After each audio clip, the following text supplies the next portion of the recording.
Good morning everyone, my name is Anna Chadwick and I'm a Max Weber Fellow in the Law Department at the EY. And I'm Marta Musso, I'm Max Weber Fellow in the History Department.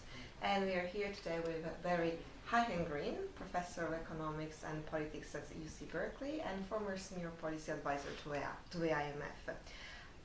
So here at the UI he will deliver today a conference on minimal conditions for the survival of the euro, and he kindly agreed to answer a few questions beforehand.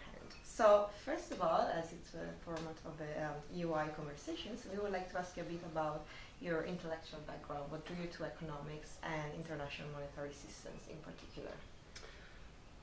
I think I had a long-standing interest in international policy issues.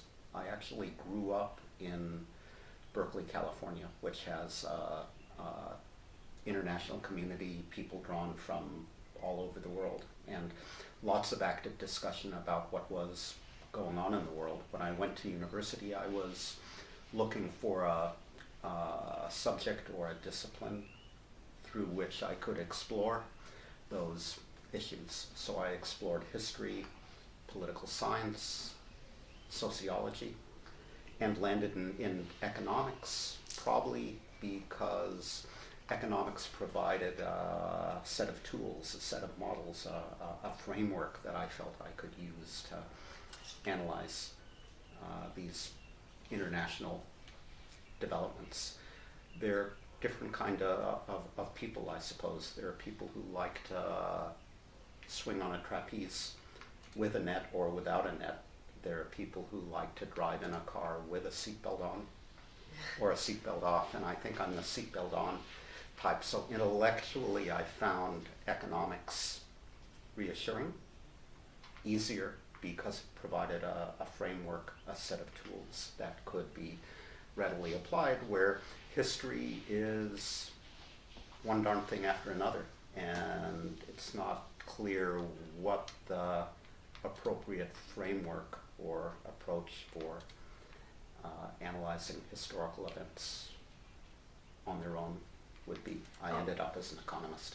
Sure, no, this is very interesting also because economics has been under attack in recent years, since 2008, and there seemed to have been a revival about economic history, which beforehand for a few decades was sort of like completely detached from economic studies. So my question is, you use you use history a lot, economic history a lot. So what is the benefits of working with historical data to do economics today? Economic history is important because it provides context. It provides a longer term perspective. It's an obvious starting point for people who are interested in the role of institutions in economic trends or developments. Personally, I would dispute the view that economic history is now experiencing a revival, or it went through a long period where it was not appreciated. I've taught at Berkeley since 1987, and we've had an economic history requirement for every single new PhD student in economics, that entire period. So there are some forward-looking institutions that have appreciated the role of economic history throughout. Other institutions may have rediscovered economic history because of the availability of big data, which makes it possible to do historical studies of a sort that were more difficult before, because of the rediscovery in economics of the importance of institutions after the beginning of transition in Central and Eastern Europe, because of the rebirth of growth economics. If you're a growth theorist, if you work on growth economics, you're unavoidably an economic historian, or you have to look at historical data. So there may be an element of that at work as well. So one of the great insights of your book, The Hall of Mirrors, is that history can be both used and misused. To what extent, or in what ways, do you think that history might have been used or misused in the analysis of the 2008 crisis? And could the focus on avoiding a repeat of that crisis mean that we fail to see the emergence of a new form of threat to financial and economic stability? I think your question was a very nice summary of what I had to take 300 pages to articulate. That history doesn't provide lessons, but it provides some perspective or context through which current developments can be interpreted and understood. When policymakers use or misuse history, a lot hinges on whether they mechanically, unthinkingly invoke the historical analogy closest at hand, or whether they consider a range of historical analogies. John F. Kennedy was famous during the Cuban Missile Crisis for having considered a portfolio of previous crises and weighed them for how fit they were to current circumstances before committing to a historically informed course of action. So a superficial understanding of history can be a negative, just like a superficial understanding of anything can be a negative. But having a deeper and broader understanding of the history and appropriately choosing from a range of historical analogies can help. A specific example would be that in the Great Recession, the Great Depression of the 1930s was a powerful analogy that informed the policy response by reminding our policymakers of the importance of reacting quickly and forcefully and trying to stabilize the banking system. But it also acted as a set of blinders. We didn't have anything resembling the shadow banking system in the 1930s, and a lot of the problems this time around were in the shadow banking system, something that was overlooked partly because of mechanical reliance on one historical analogy until it was too late.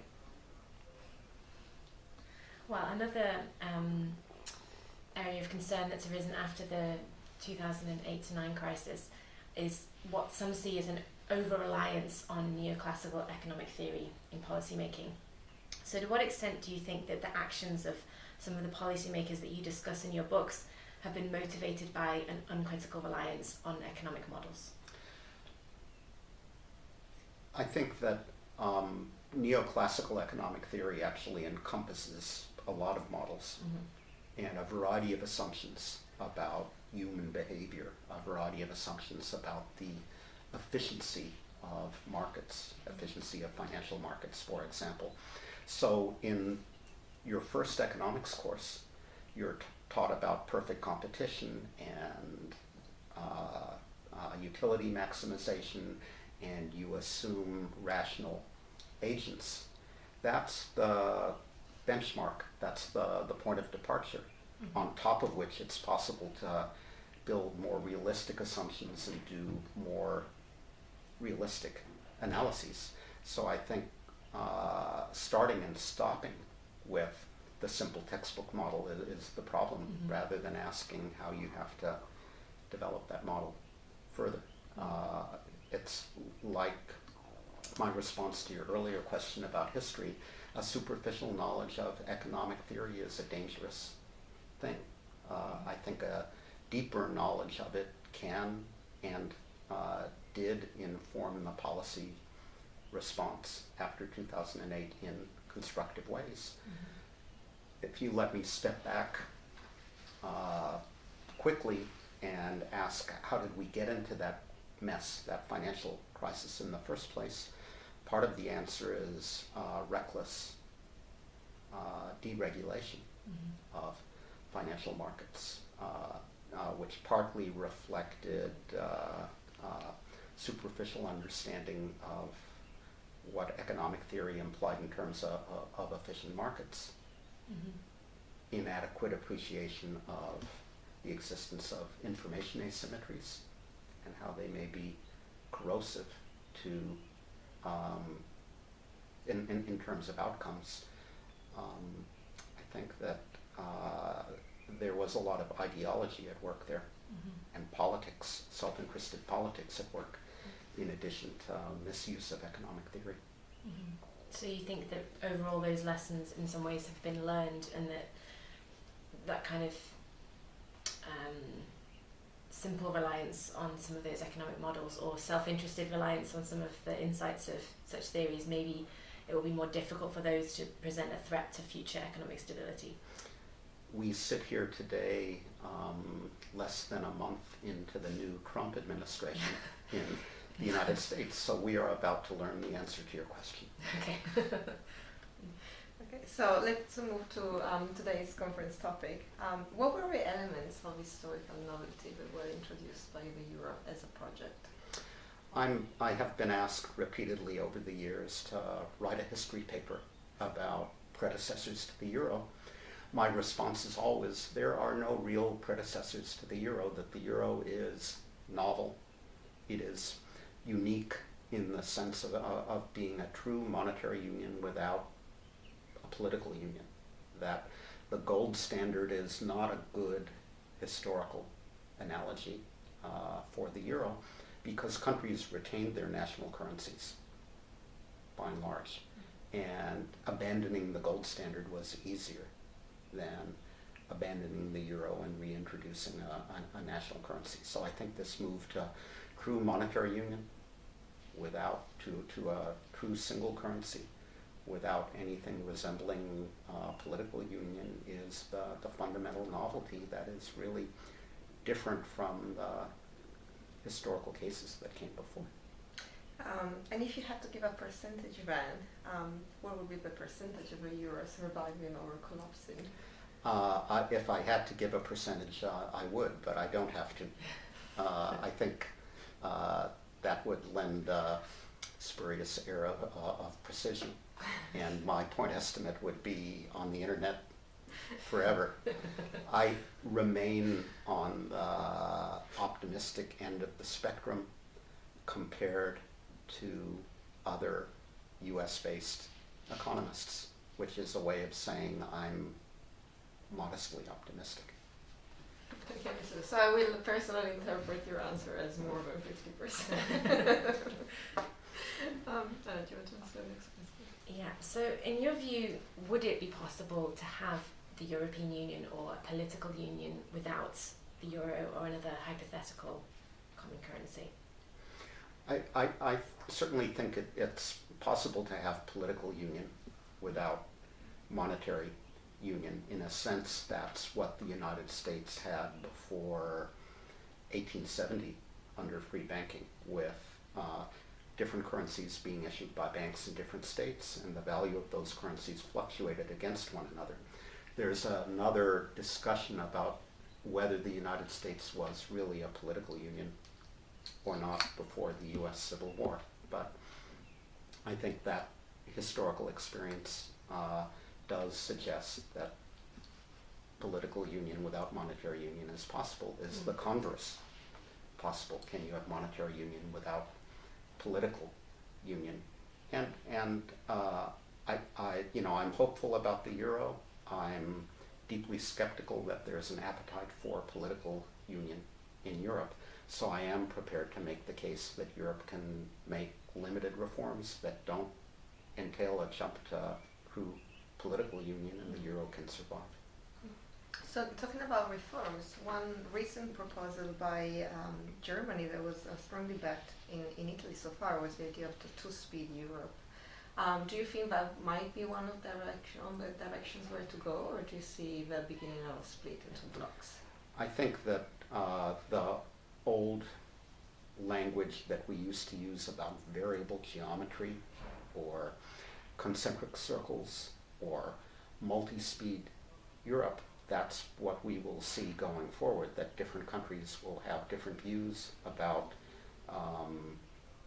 Schengen, about common European foreign policy, about a variety of things, and different coalitions will form around those different policy issues. But that's a different picture than one where the European Union splits into a Northern European Union and a Southern European Union or something like that, which I do not see. Okay, and so the next one will be 60 years since the Treaty of Rome. so the establishment of the common market. In a historical perspective throughout the decades, what do you think were the great accomplishment of the common market, of the treaty, of the beginning of that process, and what the failures, without going to the present? I think that creating a common free trade area and a single market involving harmonization of regulation behind the borders has been a considerable achievement. I think the cooperation among the European countries required to reach that achievement has contributed to peace, harmonious relations within Europe. Not always perfectly harmonious, but very harmonious compared to the pre-1945 past. If Europe had it to do all over again, I think it has learned that moving to the euro already in 1999 was highly premature. It was a mistake, and that moving further down the road in terms of economic convergence and political integration of one form or another prior to adopting the euro would have been much better. So I would say bravo for the free trade area, the community, the single market. Not so good for the euro. Okay, well, just one final question. Earlier you mentioned that we're now in the first month of the Trump administration, and some have raised the concern that that development and also the development of Brexit is likely to usher in a new era of protectionism. So do you think that is likely to happen, as many fear, or do you think that international institutions are maybe bigger than that? Everything is on the table at this point. So we've learned as a result of the Brexit referendum, we've learned as a result of the US election not to rule out possibilities that we may have thought before were inconceivable. President Trump has had to modify some of his positions already relative to candidate Trump, that you discover once you're in government that the world is a more complicated place than you thought. So Trump has moderated some of his anti-NATO rhetoric once he finally occupied the Oval Office. He has had to move back toward support for the One China policy, about which he was apparently skeptical or ignorant prior to assuming office. So I think it's certainly possible that some of the more extreme protectionist statements that we've heard coming from the US and elsewhere will now be moderated once the new US administration discovers that there is business support for openness and that global supply chains exist and they're going to be hard to unwind. But I do think it's important to remember that many things we thought were inconceivable a year ago have happened. Very true. Well, thank you very much for coming today. It's been a pleasure to have this chance to talk with you and hear your views on these matters of great importance. Thank you.